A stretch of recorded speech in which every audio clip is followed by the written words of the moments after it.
বাবারে বাবারে বাবারে, কি ভারী বইগুলো।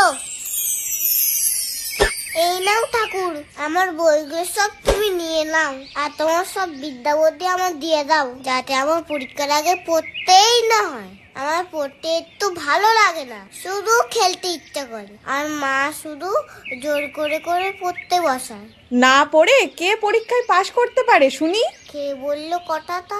গলাটা যেন চেনা চেনা লাগছে, মনে হচ্ছে ঠাকুরই কথা বলছে। সামনে পরীক্ষা, কিন্তু পুজোর সুতো কাটার সাথে সাথে যেন বইগুলো ঘরে আনা চাই, না হলে পিঠে মার পড়বে। তুমিও এরকম বলছো? তোমার তো অনেক পাবার, আমাকে একটুখানি দিয়ে দেবে, তাহলে আমি এমনি এমনিই পাস করে যাবো। তাহলে আমার মার হাতে কিলচর খেতে হবে না। শুধু কিলচর না, আরো অনেক কিছু অপেক্ষা করছে তোর জন্য। না পড়ার জন্য এইসব ফোন দিয়ে এটেছো তুমি?